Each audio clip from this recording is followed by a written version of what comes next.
Selamat sejahtera. Saya ucapkan kepada para pelajar murid pendidikan moral tingkatan 2. Hari ini murid akan belajar unit 2 di bawah tajuk Agama atau Kepercayaan Membentuk Kepribadian Mulia. Pelajaran ini akan disampaikan oleh Cikgu Khairul. Jom belajar, jom.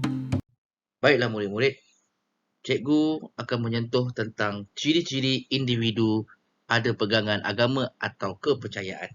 Baik, kalau kita nak tengok seseorang itu bermoral, yang mempunyai nilai hidup yang bermoral berdasarkan agama dan kepercayaan, maka yang pertama kita tengok seseorang itu mesti bertanggungjawab.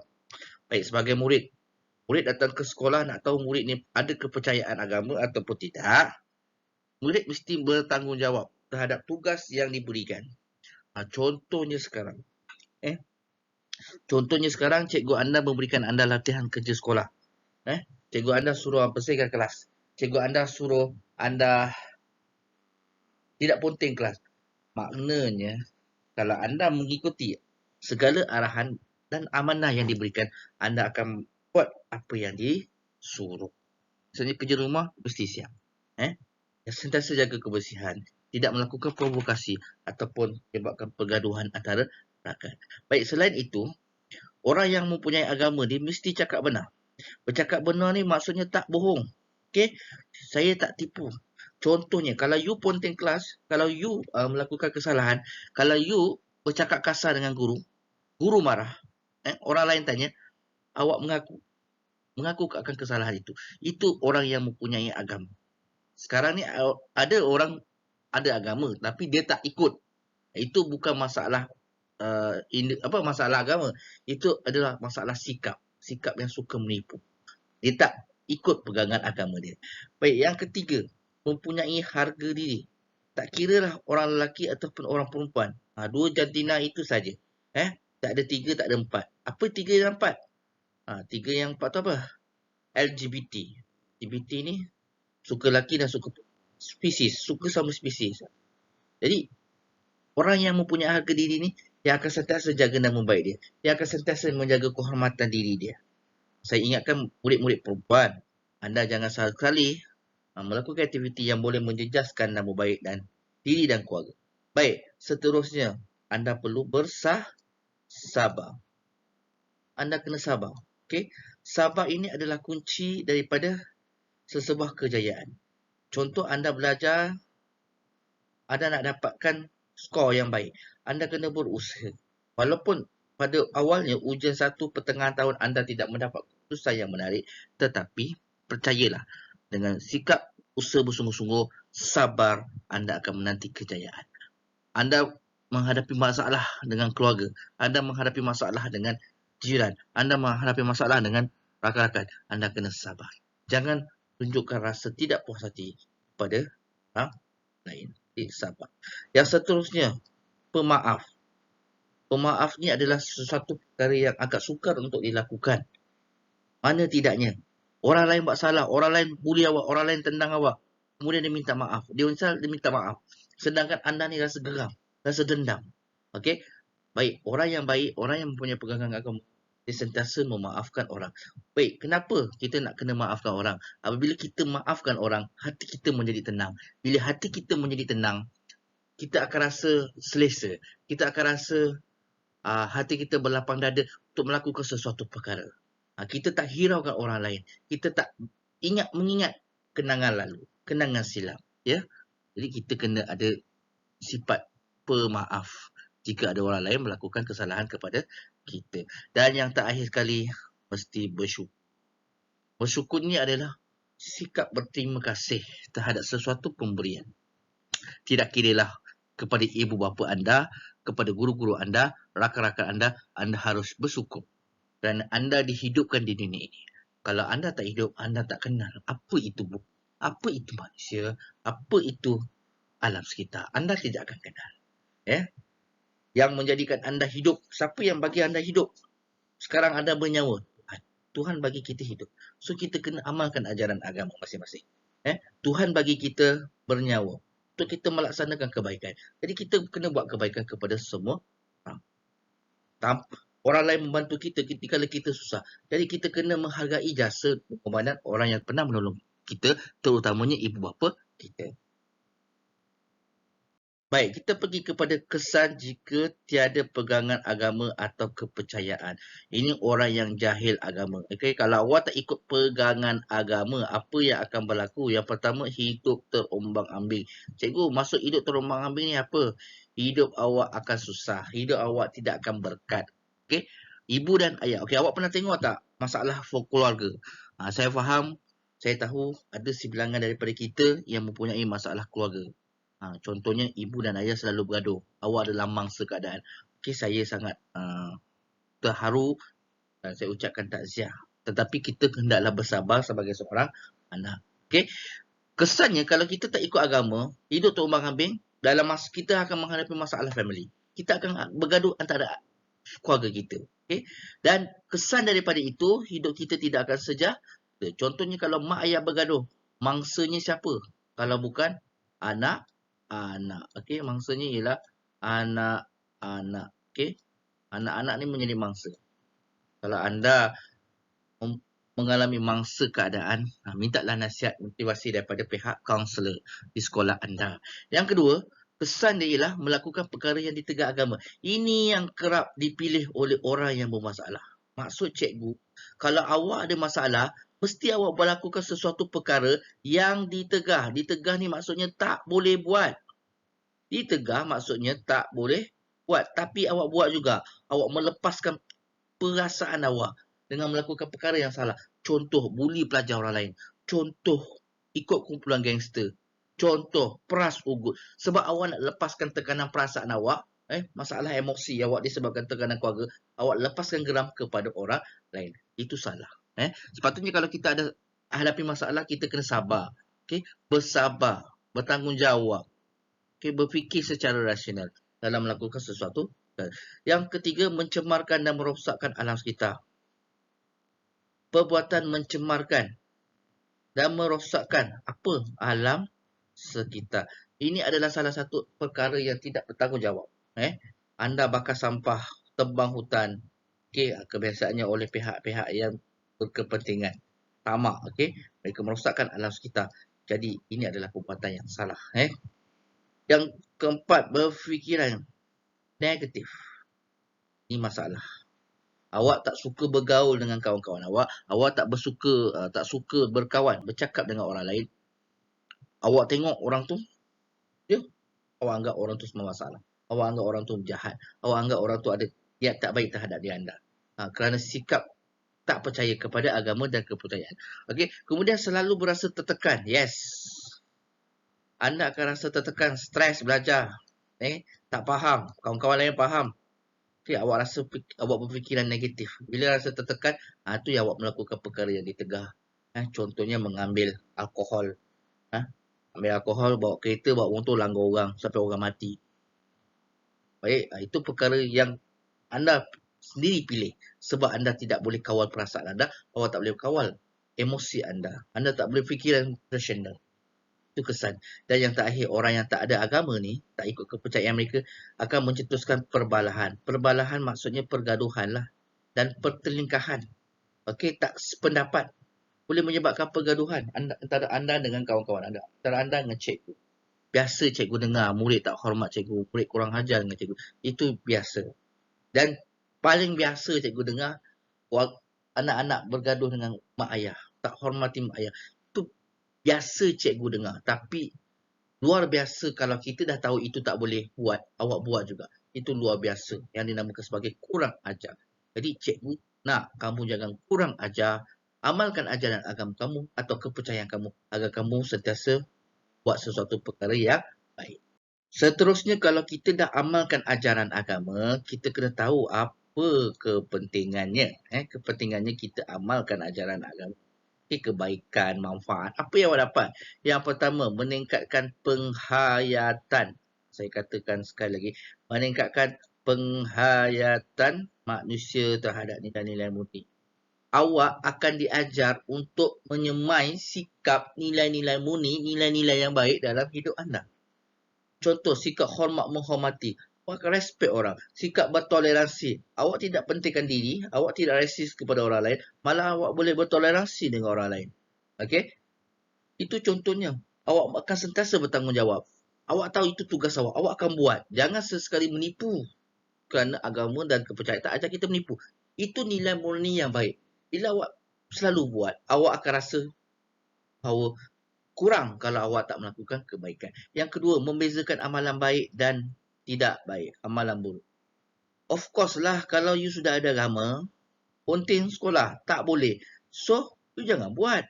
Okay? Belajar bersungguh-sungguh. Kerana itu adalah amalan buruk. Nampak? Dan yang ketiga, melahirkan individu yang berpekerti mulia.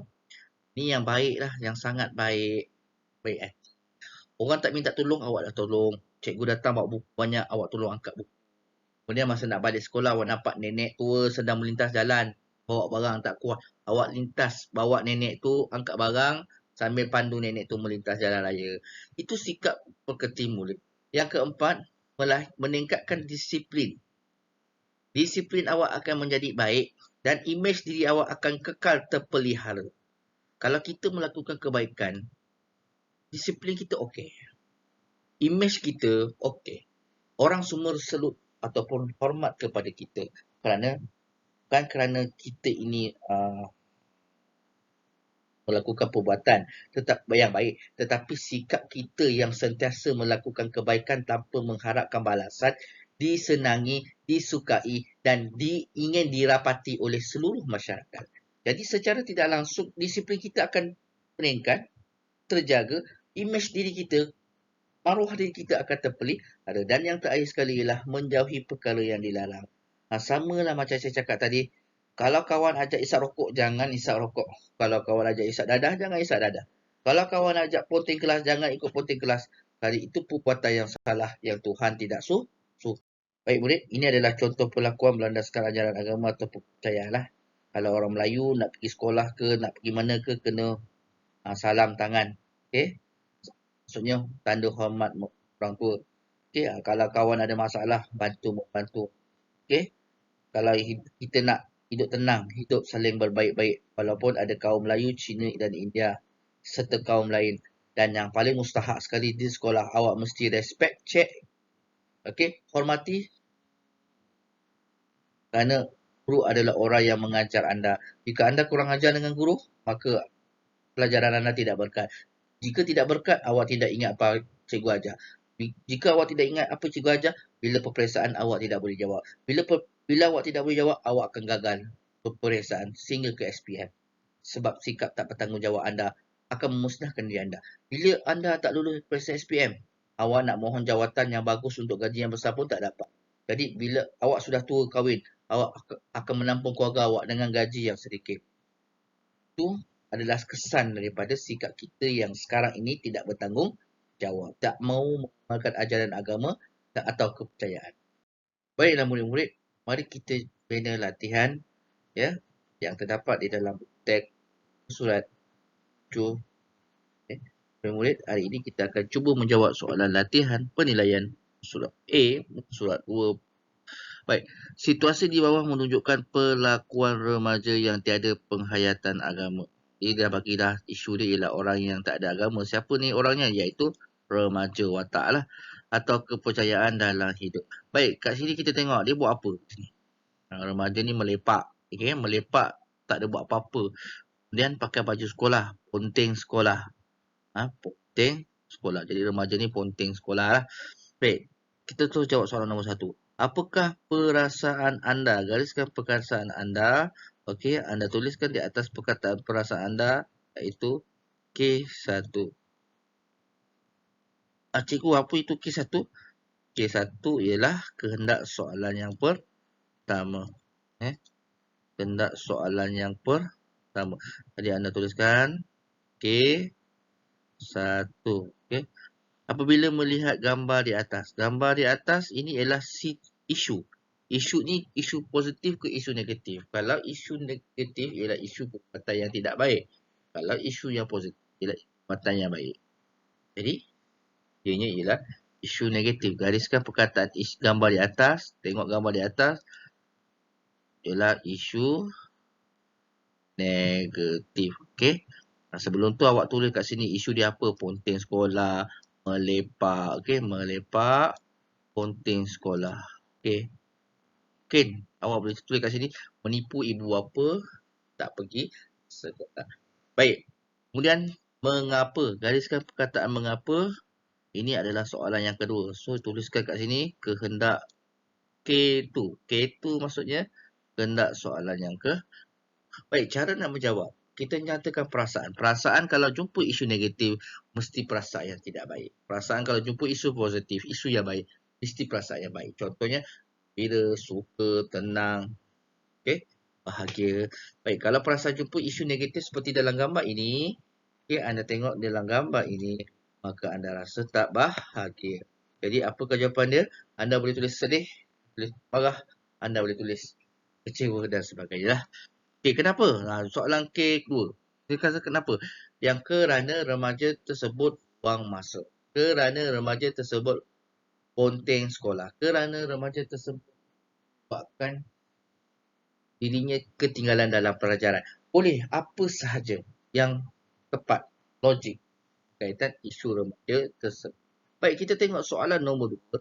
Apakah kesan? Okey, cikgu nak awak gariskan perkataan kesan. Kesan tuliskan kat sini K1. Okey. Kesan yang berlaku jika remaja. Tuliskan, gariskan perkataan remaja. Tulis kat sini watak. Okey. Remaja tersebut terus melakukan perbuatan tersebut. Sentiasa ponteng sekolah, sentiasa melepak, isap rokok dan sebagainya. Apa yang berlaku? Okey, yang pertama nak selamat, nak dapatkan markah. Okey, mesti tulis jawapan watak. Pendidikan moral ni mesti jelas apa yang jawapan anda nak tulis. Awak tulis tu mesti jelas, jawapan dia jelas. Anda tak boleh salah watak. Contohnya kalau soalan tulis remaja, awak tulis murid-murid itu. Ataupun awak tulis adik itu. Ataupun tulis anak jiran saya. Salah. Okey, jawapannya salah. Kerana tak menjawab soalan. Jadi kita kena gariskan perkataan remaja tersebut. Itu adalah watak. So kita salin balik. Remaja tersebut, ataupun remaja itu, yang pertama ialah akan gagal dalam peperiksaan. Okey, itu kesan dia. Kalau dia sentiasa ponteng sekolah, ataupun remaja tersebut akan ketinggalan dalam pelajaran. Okey. Remaja tersebut akan mencemarkan nama baik. Nama baik siapa? Nama baik diri sendiri dan keluarga. Okay. Mencemarkan nama baik diri sendiri dan nampak? Ada 3-4 jawapan yang akan dapat ini. Baik, kita fokus kepada soalan nombor 3. Terangkan sikap yang perlu anda amalkan untuk membentuk kepribadian diri yang baik. Berdasarkan, baik, dia nak sikap. Gariskan perkataan sikap yang perlu anda amalkan untuk membentuk kepribadian diri. Ini adalah isu dia lah. Isu yang positif. Okey, jawapannya ialah yang pertama. Saya bagi contoh yang pertama sajalah. Selebihnya awak boleh fikir sendiri. Sikap apa? Yang pertama bertanggungjawab. Sikap bertanggungjawab. Okay, kaitkan dengan watak. Remaja. Anda. Okey, anda di sini ialah watak. Okey. Anda di sini ialah watak. So, tuliskan wataknya saya. Tapi kat sini dia ada kesilapan. Pak. Remaja. So, sini salah lah. Walaupun yang penguraian dia tu betul. Tapi kalau watak salah, maka salah. So, salah ni. Watak dia salah. Kena tulis saya. Nampak tak? Awak belajar dalam belajar. Saya perlu pikul amanah yang diberikan dan melaksanakan tugas tersebut dengan baik. Ini sikap bertanggungjawab. Mana dapat meraihkan nilai bertanggungjawab yang baik dalam hidup. Ini adalah satu contoh daripada soal jawapan 3. Baik, seterusnya saya nak bagi awak latihan penilaian B muka surat 20. Awak boleh buat di dalam latihan. Pastikan anda siapkan latihan anda. Besok boleh hantar. Baiklah murid-murid, sampai di sini saja pembelajaran kita. Saya harap kamu semua faham. Saya harap kamu semua mengamalkan ajaran agama masing-masing ataupun kepercayaan ataupun norma masyarakat ataupun negara. Sebagai rakyat Malaysia, kita haruslah melaksanakan rukun negara kerana rukun negara itu sudah membantu kita untuk insan yang baik di sisi Tuhan, agama dan seluruh makhluk yang hidup ini. Baiklah, sampai di sini saja pembelajaran kita. Sekian, terima kasih. Jangan lupa like, share dan subscribe. Jom belajar, jom bersama Cikgu Khairul.